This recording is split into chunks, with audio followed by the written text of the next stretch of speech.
Hello, everybody. Welcome to Strength Hammer. Today, I got a very special guest and very good friend on, Robert. He's the one who got me into this hobby long, long ago. Uh, he's not on screen. You'll see his true personality. Alfarius is actually on the screen right now. Robert, how are you doing? Pretty good, Chuck. How about you? I am doing fine. Uh, it's kind of fun. I mean, I guess this isn't like a super big thing for us to talk because we talk regularly because we live close to one another Yes, we do. and you're back local. Um, but yeah, uh, if anyone knows, I usually play with Robert once a week with a bunch of other great guys. So you'll probably see him in pictures here and there. He has a great painting style, and I really wanted to have him on to talk a little bit about, you know, just where he came from in the hobby and also how he fell into, I guess, Inquisitor 28, is that the official term for it, or Blanchetsu style? It's there are quite a few terms floating around out there that tend to kind of summarize everything and how it all kind of comes together. And it's interesting because uh, with the Blanchitsu stuff in its own, that tends to, of course, be based off of John Blanche and Right. Yeah. some of the younger folks that are just new to the hobby may not be familiar with that name, but he is one of the original artists and designers, and he had a very, very unique style, or has a very unique style to this day. Yeah, it's And yeah, it's I guess it could be almost concept style art. I mean, yes, it's very much so. It really kind of sets the tone of the grim, dark worlds that these games take place in, and you can definitely see where even today where a lot of the miniatures are starting to take on a lot more of the style and the aesthetic, a lot of the stuff based off of his work right. and whatnot. Yeah, and for me, it, I love his art as his 2D art, but Mhm. I've never really fully grasped the enjoyment of whenever he has turned that into a 3D with his models, where he tries to take it back to that level. Um, Not that I don't respect it or don't see it as art. It's just it's never really grabbed me on the 3D end. But with this whole Inquisitor 28, and there's Age of Sigmar version AOS 28 that I see around. And I'm not sure if it's still continuing or if it's died off, but it's really kind of refined it into its own true style that I really like. But before we go deep into that, and I start showing off all your pretty models on your Instagram account, why don't you give us a rundown on your history? How did you get into Warhammer? You know, what was back and forth? What armies did you like to play? That sort of stuff. Oh yeah, yeah. I discovered it in what seems to be kind of the envied time frame for a lot of folks when they look back on this hobby if they weren't familiar with it until now. It was around 1998, I believe. I was on a vacation, and my father's girlfriend at the time, her two boys, they played Magic the Gathering, Mhm. and they had the magazines that you would get for that. And it just so happened to have an article in there about Warhammer. And it was 40K specifically. Right. And they had some pictures of the Monopose Space Marines and some of the orcs. The bolters And clutched to the chest. exactly. And I started to kind of ask what I could as far as what they knew about it. And they were familiar that there was a shop in town. A few friends played, and they said you roll dice and you paint the miniatures, you assemble them, little fun model kits that you actually get to do things with. And it kind of fizzled out at that point. Not that I'd lost interest, but I wasn't going to be able to get to that shop until maybe as we know, our local fall festival every October. And I walked in there, and I was just, of course, amazed with it. And of course, the price tag kind of told my father otherwise of where it could else be spent. Especially too the But that old store I kept location that of the Toy Soldier Valley. That old storefront was, man, it was something else. it was right there on the corner, and it was kind of you couldn't really tell what was going on with it. But once you opened that door, that's all she wrote. It's a core memory. Like still It that is, and as we all know, back then, you walked into the shop, the paint had a different formula to it, and of course, Mm-hmm. you could smell it, and it was just really cool to see a lot of those miniatures painted. But I remember finally convincing my father to give me a box of some tactical Marines. And I remember the first mistake I made was the same one a lot of us did back then. You think models, you think model paint.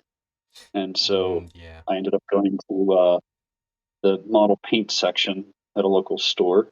And what I came home with were the little glass vials of enamel paint that are meant for maybe your model car, Mm-hmm. not finely detailed miniatures. So those first 5 Space Marines became what looked like melted wax. Uh, and So your Inquisitor 28 style started early, is what you're saying. that came, I guess you could say that was the foundation. But flash forward the next summer, and I was interested in it. My mom had actually taken me to another store near where she lived. And I think I bought a blister pack there. And it Mm-hmm. was the little Flamer second edition Marine. And, well, around my birthday, summer 1999, uh, I remember I picked up a box that was wrapped and it was rattling. And I pulled back the wrapper, and sure enough, there was the third edition box set. Ooh, man. And, I I, was very intimidated yeah. because I was used to picking things up piece by piece and putting them together, not getting everything all at once. Right. Yep. But, Yeah, but when I I understand that completely. It's my first real model set for Warhammer was 5 swordmasters, no, 10 swordmasters, and they were the metal monopose. And then yes, after that, I got the battalion box, which was, I don't know, 60 models you had to put together of plastic tiles. I was like, oh my gosh, I'm never gonna get this done. yeah, so I actually got to open up the rule book and figure out what all this Imperium stuff was, what all this chaos stuff was, because even though it was relatively vague, um, it left enough to the imagination, which is something I've always appreciated in storytelling. Mm-hmm. And you got to actually start to connect the dots in what this world was. And of course, John Blanch's artwork is all over that box, Oh yeah, along yeah. with a good portion of that book. And I mean, you have the other ones as well that have been represented throughout the hobby throughout the years. Ian Miller is up there just as much. Mm-hmm. A lot of his stuff being more of the fantasy. But John Wigley, which when you open up the Mordheim book, a lot of that right there is just it fleshes out this grimdark world, as we call it. Right. And I remember when I opened that third edition box, I wasn't sure if it was newer or older because all I had been seeing were the Monopose second edition. Hmm. And so, Okay. like, I was kind of taken back at first because I didn't realize that was like the newest one. Oh, okay. And I That was yeah, yeah. because at that time, again, we're looking at not that much information floating around out there. Yeah, unless you were buying the White Dwarf, which I don't even know way back then like what that looked like. Was yeah, we did. It definitely wasn't a Warhammer community. You could, or you couldn't keep up on these things.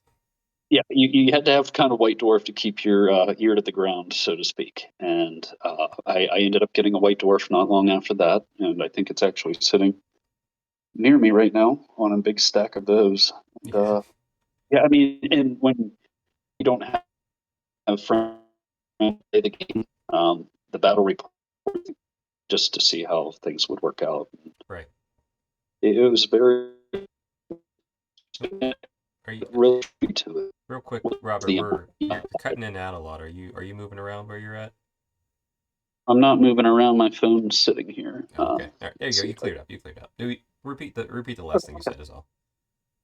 A lot of what drew me to this was the DIY element, Mm-hmm. because in a lot of those old white dwarfs, you had still the instructions on how to make your own terrain. You had a lot of the styrofoam balls with the toothpicks for alien scenery. Oh yeah. And yeah, I remember there were a series of issues that actually showed you how to build a siege tower for all the different fantasy factions, and Oh they wow. ran that. Yeah, so one issue would have Dark Elves, one issue would have for the Lord of the Rings game when that came out later on. So yeah, and then I got a few friends into the game. Um, some jumped right in and then jumped right back out.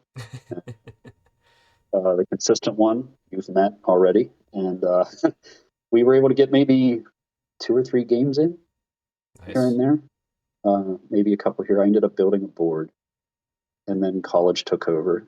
And Mm-hmm. of course, the hobby had to sit to the side. But I kept my ear to the ground and kept it figuring out what else was going on in this massive universe that they had created. And real life took over after college. And then I left the state, left the country, left the state, and Mm-hmm. Do a little came back traveling. to Mm-hmm. yeah, lived abroad, and I come home finally, and I needed something to do, and I found I still had some unpainted miniatures. This was 2016 into 2017, and I was poking around on Pinterest, and I remember stumbling across a few pieces that once I looked into it, I saw this thing called INQ28, Inquisitor 28, Mm-hmm. Quizamunda, and that's where I found that the old game, the old role-playing game from Warhammer 40k Inquisitor was still alive and well, and a lot of people were focusing more on just the personal narrative of individuals in this vast expanse that, when you're playing 40k or fantasy, you're focusing on these large armies, but this really personalized it. This brought it down to like what people were experiencing every day kind of Yeah, perspective. the Inquis Inc 28, we'll just call that to encompass everything Sigmar, everything that's people use this Yeah. for. It is really cool to see just how much character people put into each individual model. And Yes. I've never seen more than maybe 20 models in anyone's collection for this sort of stuff before they start a new project with new characters type thing. Mhm. Because I mean this would be great for like Warcry too.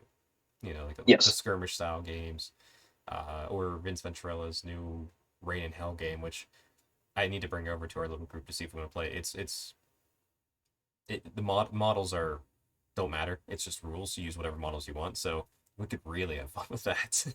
That sounds like a plan. Yeah, and the thing was, of course, it's the same issue I ran into whenever I first got into the hobby was I didn't know anybody that still played. Mm-hmm. Uh, so I just really dove headfirst into the kit bashing. And one specific profile on Instagram was the Colonel, uh, German fellow, K03RNL. Mm-hmm. And the way he would kit bash, it made it seem like the miniatures were produced that way. He was Oh able wow. to hide the seams and just craft everything together. And that led me over into what Iron Sleet is doing. They were formerly Spiky Rat Pack Okay. blog. Um, they were doing everything with Mordheim. They were playing these games that were just coming out when I got into the hobby.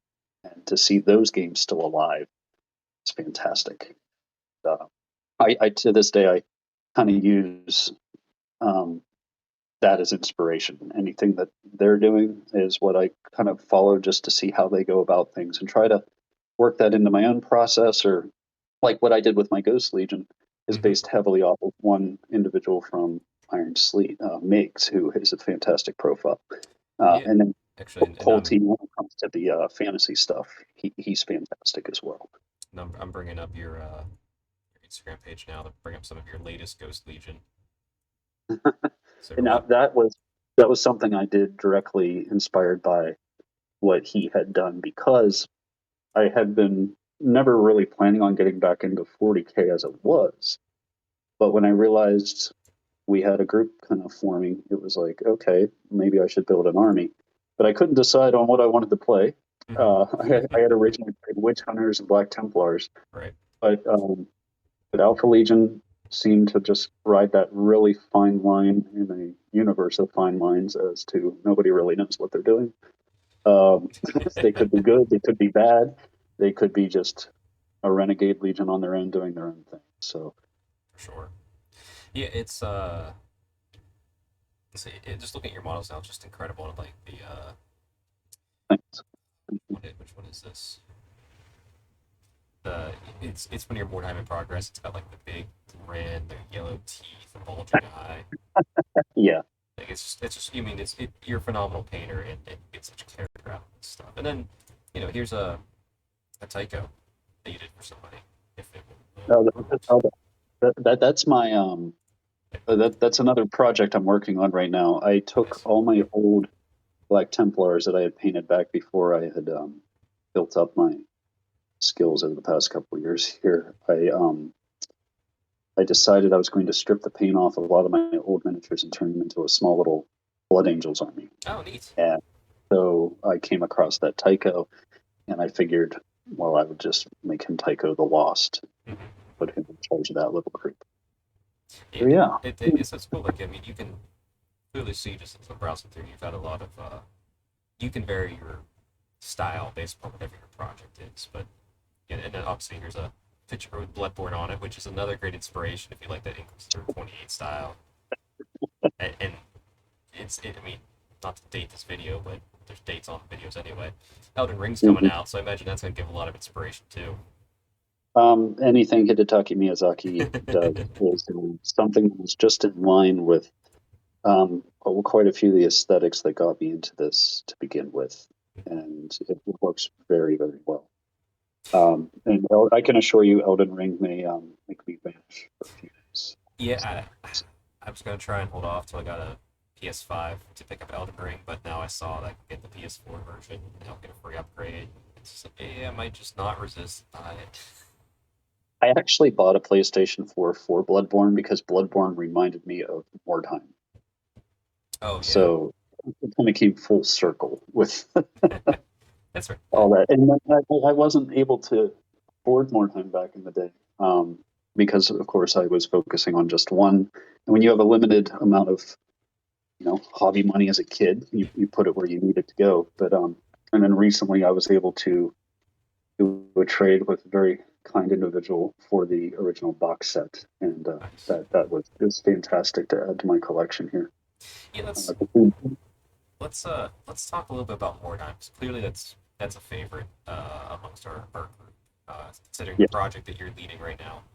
Um, we'll leave his name anonymous, but if you ever see pictures of us playing in a giant barn, that's the little group that meets every week.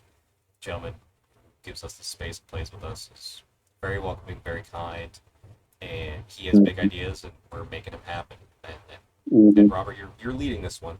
So actually, I'm not leading it. I'm just the aesthetic director stick, on most of it. So, it's like it's a collective group, and we're all, yeah, hey, everyone's doing a lot of good work for it. Here, yes, the yes, latest picture of it here. But yeah, we're doing what? Well, we're focusing on 18 two by 18. two panels. But we're starting with nine 2x2 Yes. panels to make them, and then do half and then half later. I guess same thing. But yeah, um, most people they saw the terrain that we've cut up would cry. Uh, Uh, um, how many mighty fortresses have been sacrificed to this project? No, it's well worthwhile because each of these boards is gonna be its own display board level quality, if not more so. We'll have to see what happens there. But yeah, a few fortresses and a few other bit, which I mean, he does have quite a bit of terrain that can be utilized to begin with. And Yeah, then if it's not there, then we build it.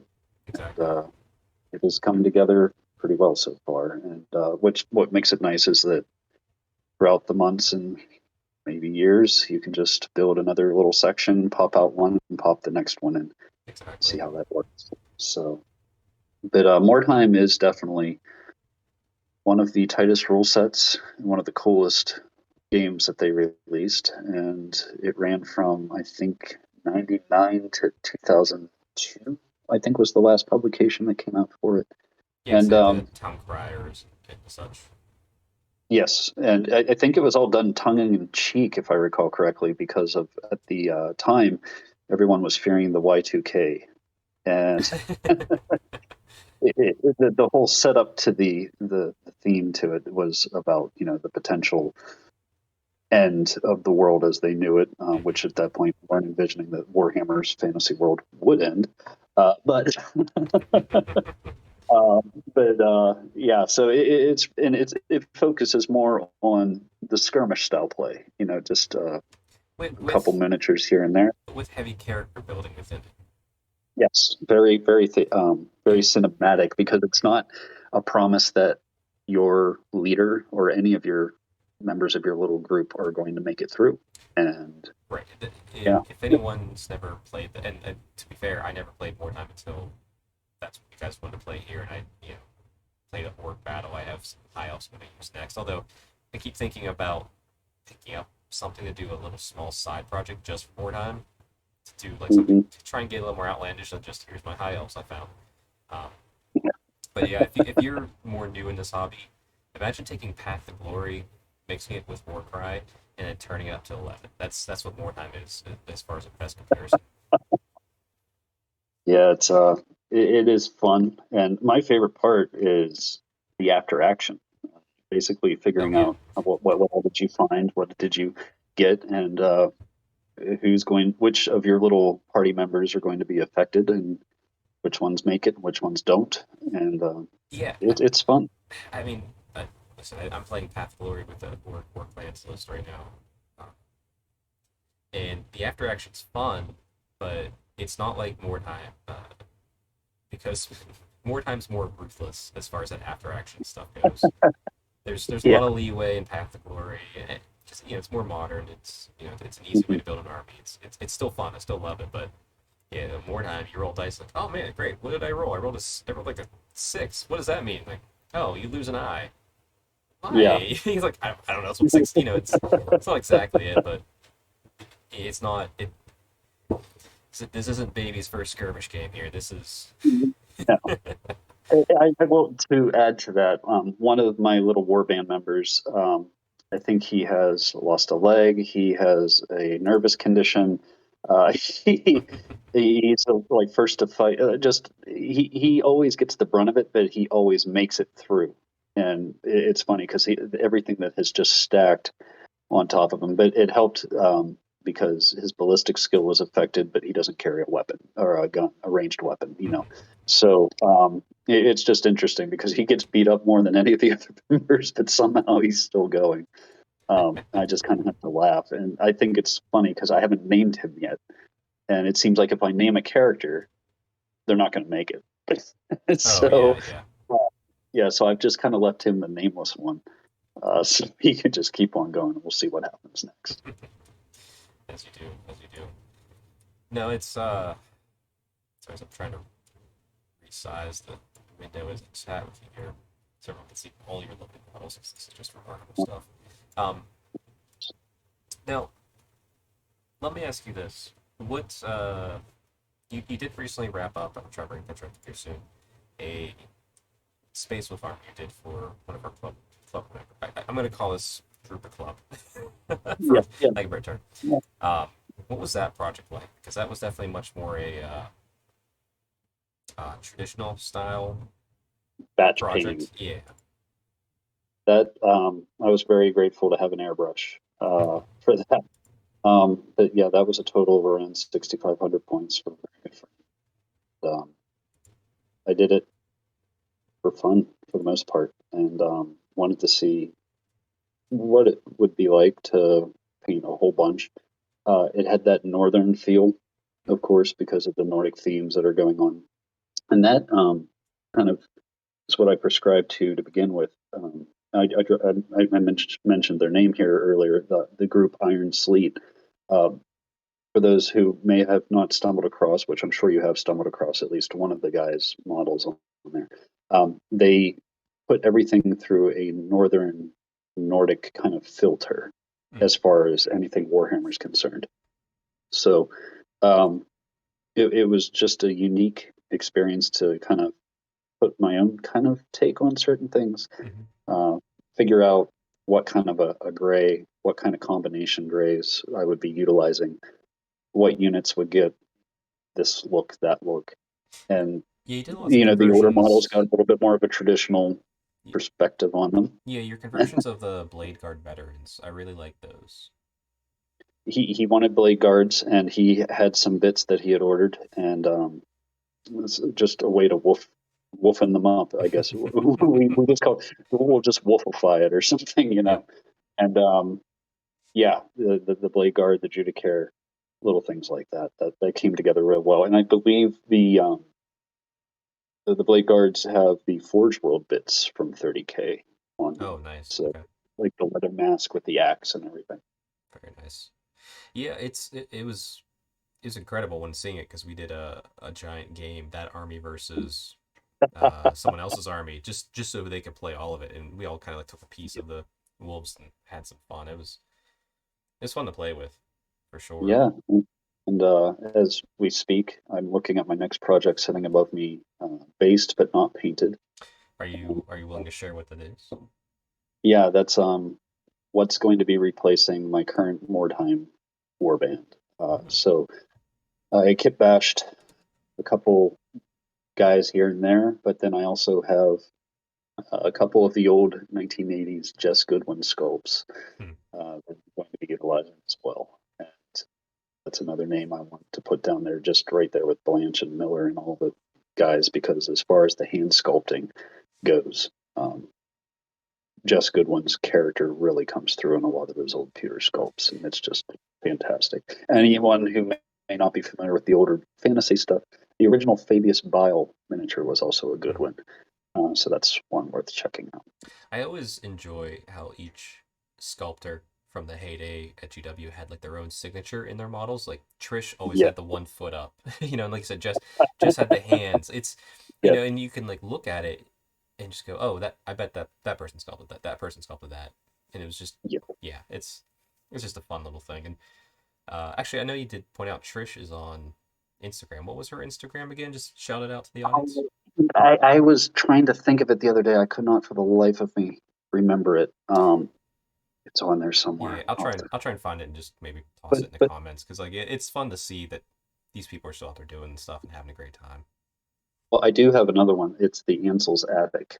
Um, so they actually are taking a lot of the old artwork and putting it up for like a display currently in England. Hmm. And so the Ansel's Attic is another good one to check out. It's the monster something, I believe, is her Instagram. Let me Monster something. look here. Yeah, no, you can go ahead. It's I know I've been because the one thing I see whenever I see gear models, I think was your 28. I have like, all right, what army would I want to put this on? And it would definitely be the Soulblight Gravelords Uh, army because there's yes. that new. I always pronounce her name wrong. I call it Lucavi. That's not what it's actually pronounced, but like she's a winged centaur giant vampire lady, and she Oh, screams yes. Yeah. Bloodborne. Like she's the only reason why I want to do anything in a Death Army. I could like the rest of that. Well, them and Blood Knights, but Well, it's funny because that particular model, if you were to change just a couple things, you could very easily reproduce one of the art pieces that is in the Mordheim rulebook. oh, And neat. paging through that, you could probably pick out which one it would be. But to let you know, Monster Girl underscore Trish Gotcha. is her Instagram, and that is up. And for those of you who really like to dig into the history of GW, it has pictures of them in the studio in the 80s, and it's pretty fantastic. And quite a few great photographs on that one. Yeah, So, we'll let the viewers go find that for themselves for sure. yeah, yes. So, yeah. Have you? Now I know you are as far as fantasy goes. You have a Death Army. You play vampires. There's there, you know I you. just started that last Oh, year, actually. Yeah. what was that? So I just started my Undead Army last year Oh, for okay, fantasy because our friend wanted to dig back into fantasy. I never had a full fantasy army, okay. um, and so that's what kind of led me into getting collecting off of various sites like eBay. For example, Siegers, because I wanted to use two of those sculpts for my Mordheim warband. Well, every now and then, one or two would pop up for a decent price, and I was able to get a whole Dogs of War unit together. And with the release of the Blood Knights, the recent ones, I'll be putting those on the square bases, and I'll be able to field those with my undead army as well. Yeah, I'm sure there's a few people out there like, what are you doing putting those on square bases? It's like, hey, all games are fine, guys. Well, those people that don't see the original price tag on the Warhammer Fantasy Blood Knights from the old days. Yeah, those fine cast ones were way too expensive for no good reason.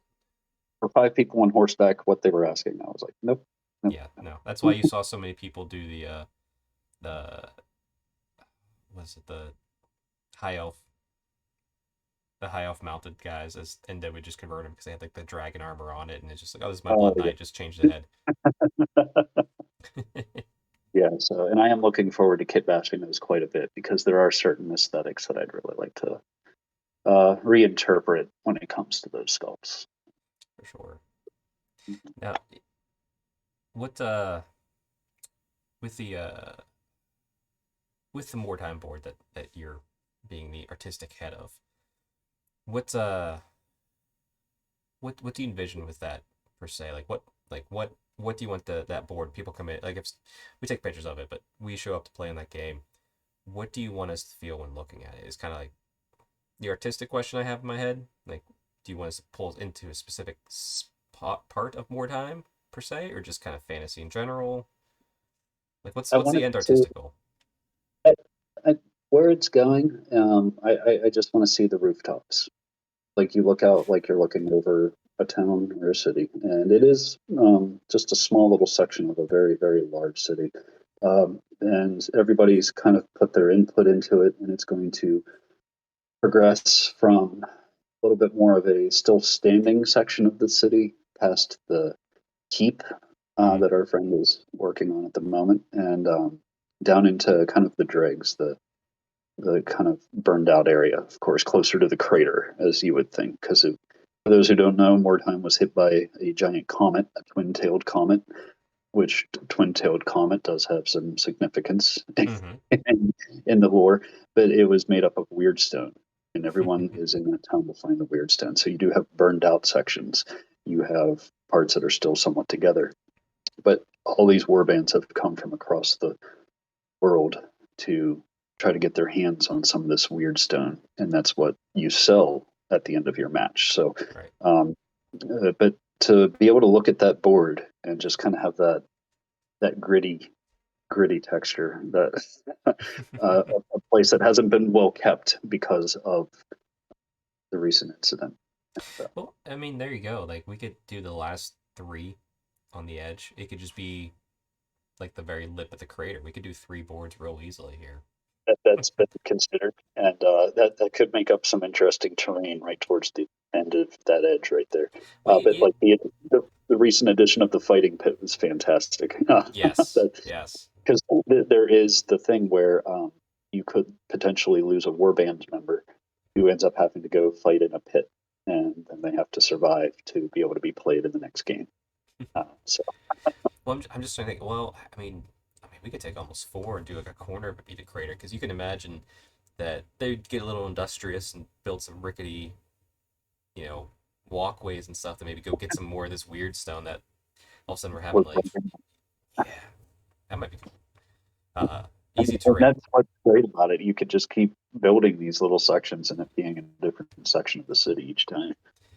That's true.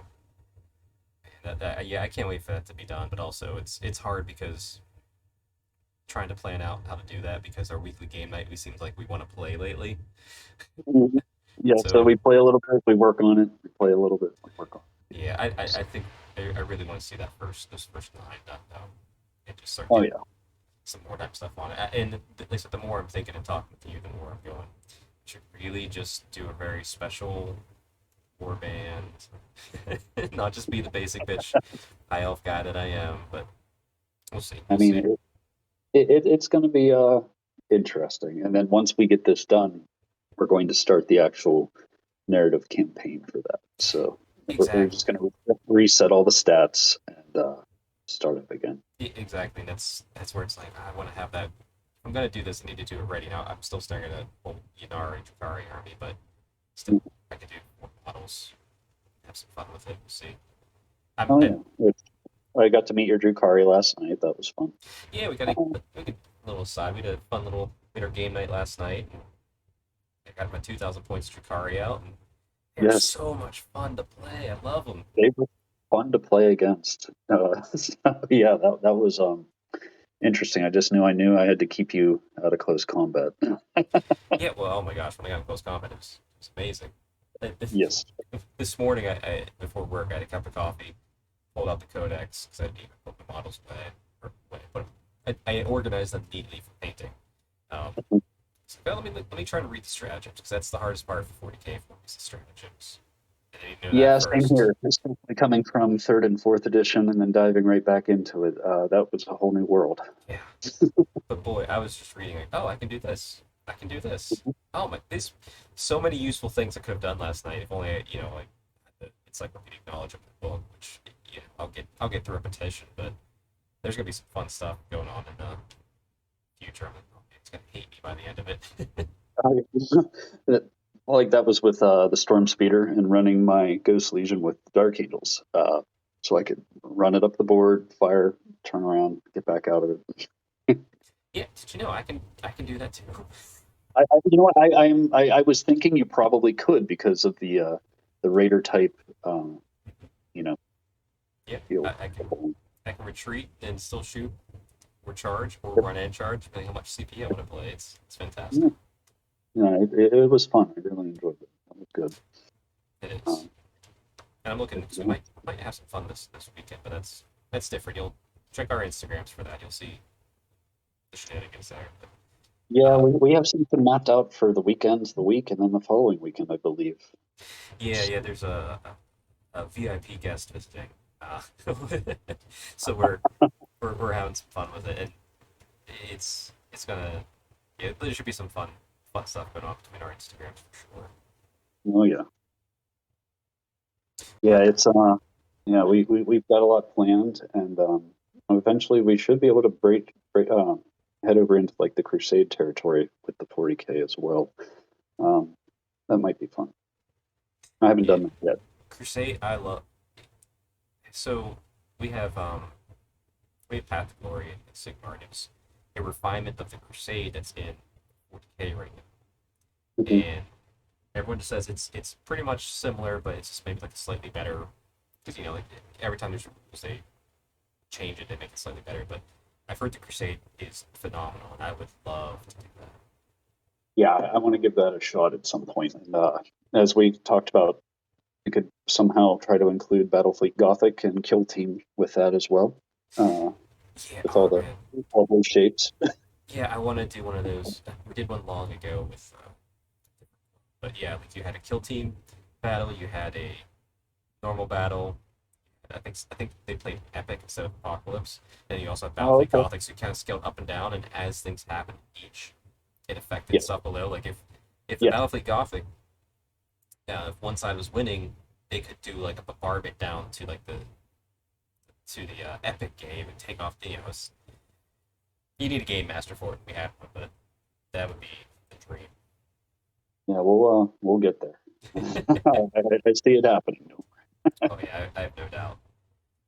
So Yes. let me ask you this: any plans in the future to do an Age of Sigmar army, a full Age of Sigmar? And I know you're going to use your vampires, assault by grave lords, because you're just playing locally with us. So who cares about Yeah. bases? We're just having fun.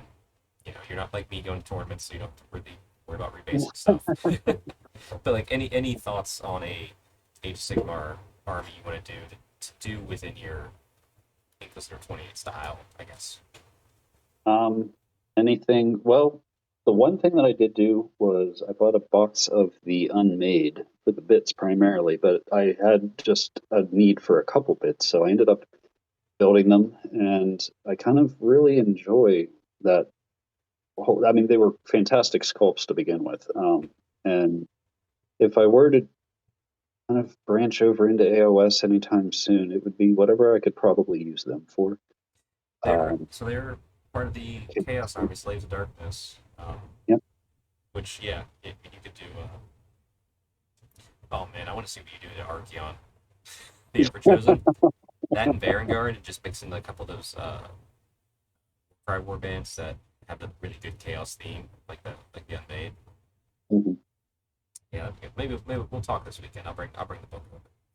was going to say, if I do, I am going to be cutting quite a bit because there's definitely a certain aesthetic I would.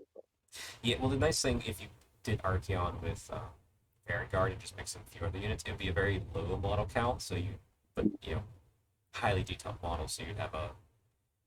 Honestly, the more I'm talking, the more I'm like that would be a perfect fit for how you do armies. I'm still trying to figure out what style would be mine overall, but yeah, I can see it definitely probably going in that direction. Because it seems like if I'm doing something as a one-off, my results definitely tend to be a little bit better than when I'm just trying to figure out something else. Because like what I do with a lot of the stuff that inspires what I base certain things off of. And if anybody does look at my profile, I tag, who I'm taking the inspiration from there because just to see exactly how some of these folks go about uh, working with their palette is what really intrigues me. I like to tinker and I like to figure things out. Specifically when it comes to Colty and from Iron Sleet and what he does with his fantasy miniatures. And I've always stressed this. They look like they were taken right out of a fairy tale book. Or not a fairy tale book, but like a folklore book from like a Nordic country.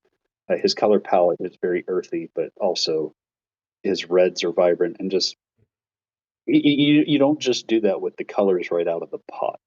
You have to work with them and you have to filter them and you have to, and that's what I really enjoy working with. And I tend to do a lot of that, just trying to figure out maybe what their thought process is, how they go about getting that. Not that I'm going to continue using that, but that I want to kind of see what the process was so I can turn that around and use it for my own.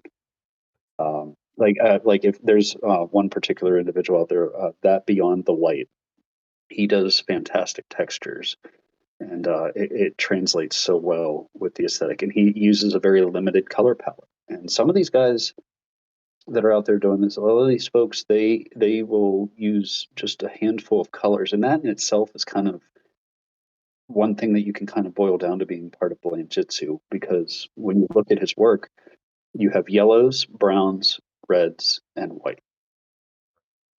That's about it. But it's just using the different shades of that and pulling that out. And a lot of it is ink, a lot of the old school ink style stuff, because we all know these matte washes, these acrylic washes, but straight inks used to be the way of doing this. And, certain colors of red don't come from red; they come from browns, pinks, and orange. Yeah, I know it's mind blowing, and some of the pictures you'll see, it's hard to tell, but when I've seen your models in person, you said, "Oh yeah, this is all. There's no red here. This is all brown and pink." My You vampire know, lord on the zombie dragon, that's there's maybe a drop of that game color scarlet blood, mm, and everything else is orange, brown, and yeah, yeah, orange and brown. yeah. When you see it in person, you can really tell if someone's explaining to you, and you go, "Oh, I can see the colors." They start separating in your eye. It's pretty cool to just see. But yeah, it's remarkable what you're able to do with very limited color palettes. And listen, I'm a fan of your style. Yeah. I attribute that to everyone I follow. So when I'm doing, just follow those people. that's mostly everybody. That's how you become an artist. You just steal from everybody and it becomes your own in a weird conglomeration. But no, yeah, I really enjoy your style. It's not something I have tried, but maybe if I do this a little more time or specific for it, maybe I can try to touch the very bottom layer of that style. Like maybe chip off one flake of rust from the bottom of that mighty bastion I'll, in the sky. I'll keep trying to figure out what it is that I'm doing. It's it's cool. That like yeah, it's something else, and it's just a lot of experimentation. Like that recent wartime project that you brought up. That was just what do I have in my hands accessible? Because I do this as a as cheaply as possible too. Right. I don't like spending a whole lot of money. I don't have massive armies like my Ghost Legion. I've been working on that for a while, and that's currently going to be my 40K army. And Mm-hmm. then, like I said, I'm doing those Blood Angels, and I'm just using what I used to have. And I've only spent, I think I only bought like 2 boxes, 2 or 3 boxes for that, or for recently. Um, but I have 2,000 points. So, Yeah. Yeah, but you're doing the exact opposite of most people like me, where I look over to my left and I see 11 armies. And how many times do I get to play them all? Like not a ton, but the painting process was the enjoyment. Um, Mhm. but yeah, it's nice to and if you're out there and you're saying to yourself, I don't ever want to paint a full army, or it's a nightmare for me to paint a whole army. It's like, well, maybe look into like the Inquisitor 28 stuff, Wartime, like the small stuff, and say like maybe that's something you want to try, like go like super character heavy, and you know is what Yeah, it is. And if you have buddies who are bugging you nonstop, like I'll come play full points, like well let me borrow an army till mine's ready. Like no need to yeah, rush it. yeah. Don't like And that's the other thing. It's just trying everything out that I can when it's possible. Like the current warband from Mordheim, I kind of trailed off there. Sorry. you're good. That was done as an idea of just having NPCs based off of the Mordheim box art. Mm-hmm. So reds and yellows and browns. And then I thought, well, this could pretty much just be a little chaos warband or a carnival, or what do they call it? The The cult of Carnival. the, Oh, okay, and then okay. there's the carnival of the possessed too. So yeah, like those could be very easily be utilized for that. And of course, they have enough checker patterns painted on them to fit. And that's another thing. What I really liked with that artwork from the rule book in 1999 was that it had all the elements of that gritty industrialized sci-fi that was so prominent between late 80s into the 90s, because Mm-hmm. hazard stripes and checkers. I Yeah, mean, what better aesthetic with a red and yellow palette could you ask for? it's true. The very famous Blanche painting of the canoness, the sister of battle, standing Oh there, yeah, yeah, with that's so good. her foot propped up on a stack of skulls and just nothing but hooded figures behind her. Man, Um, when they made that model of that art piece too, I was like, I need that right now. It's one of my favorite pieces I have in my collection. that's one of the best direct from painting to sculpts that Yeah, I think is out. I That agree. that works so well. But yeah, hazard stripes and checkered print, which is fun to paint once you get it down. Right. Yes. Yeah. I mean, I've only done one army in my all of the armies I have where I really pushed painting. It was my Slanesh. But Mhm. this Drukari. I'm gonna call it Yunari. Like I made a Drukari army, but I love Yunari, so it's gonna just filter over and crossbreed as the new book comes I'll out here. call it Elder. Yeah. But I really want this to be a very special. I'm gonna push paint on this army, which is kind of interesting. It's like Chuck, you're a Sigmar player. It's like, oh yeah, but this is fun. So it's fun having that project too. But like yeah, like in being around folks like you and what you do, it's hard not to be inspired and want to just be better. Like It's like I'm constantly just trying to figure out what could what could the painting style become? Like, is it going to continue one way or the other? Because really, it's just about what I'm painting at that time, like mhm, what's going to fit it perfectly. So it may not be one particular style across the board, but it's definitely something. I look at it as just one long experiment, yeah, because I'm not probably going to settle on just one way just yet. But and that's the other thing, seeing all these fantastic folks creating Instagrams and coming out with these different ideas and interpretations.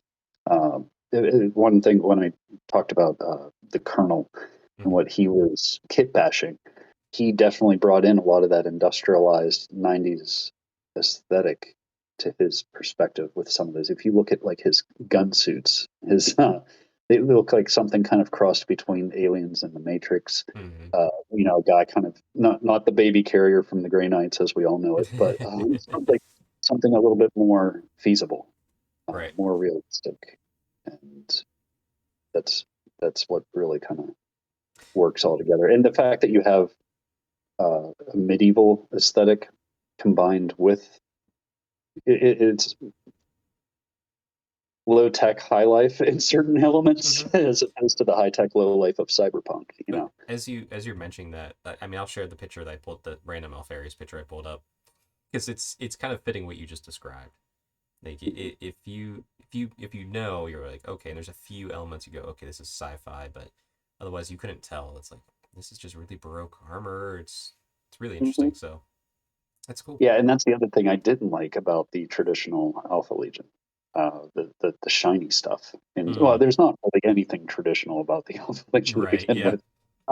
But I'm not someone who likes shiny armor, and it wasn't until I saw Mig's interpretation where you couldn't really tell if it's blue, green, or gray. It's more just the color of moonlight that I was kind of sold on the idea. I was like, okay, that's what I would think they would look like because they're clandestine. They're doing black ops and shadow ops and things like that. They're not going to be wearing shiny trim, No. uh, which gets me into my other rant about the Tempestus Scions, which I'm sure you poke around on my Instagram long enough, you'll see Yes, my I saw it down dislikes. below the upgrade, upgrade. Oh, go back. Go back, go back.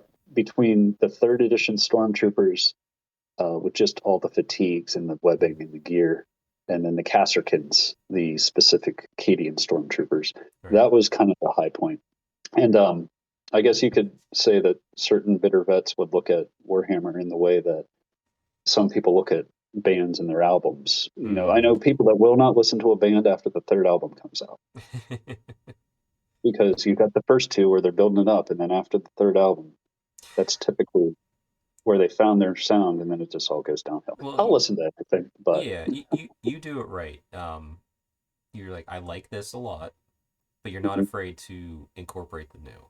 You know, yeah. the people out there who are like, sixth edition is the best Warhammer 40K edition ever. It's like, okay, no, it actually sucked. Sorry. Here's the thing: if I see a box art and I don't like it, it's not that I'll never mess with it. I just start thinking, how can I chop that thing up Hmm. and kind of give it the old flavor? Exactly.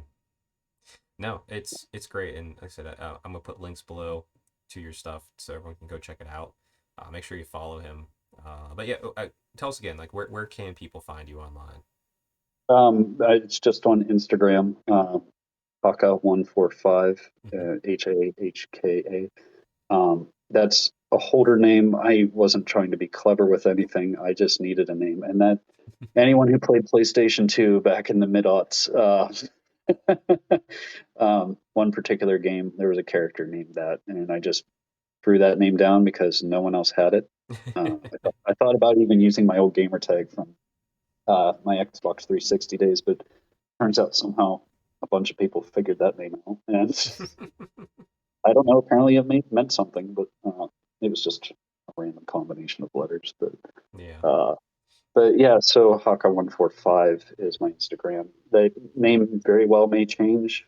Probably will. I don't but know. so if you're listening to this on release, go follow him now. So when it changes, you don't have to worry about finding him later. Well, if you do type it in, I'm sure it'll pop up the new one. But That's true. so That's true.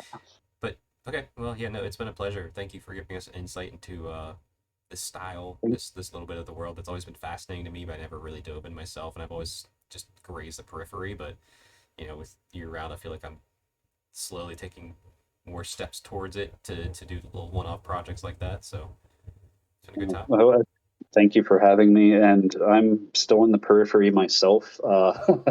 I can't uh, say the names that have inspired a lot of what I'm doing enough. But if anybody really wants to see where I'm getting my stuff from, where I take my inspiration, it's KO3RNL Colonel. He's great with kit bashing. And then the guys over at Iron Sleet, Echoes of the Imperium, all of those profiles. And if you click on one, I'm sure you'll find the other ones as well because those are just fantastic sources of inspiration. Perfect. Yeah, everyone go check it out. I'm gonna go make sure I'm following all of them as well. I know I have a few of them that I've caught over the years with you, but yeah, Mhm. happy hopping, everybody, and stay Stormcast strong. All right.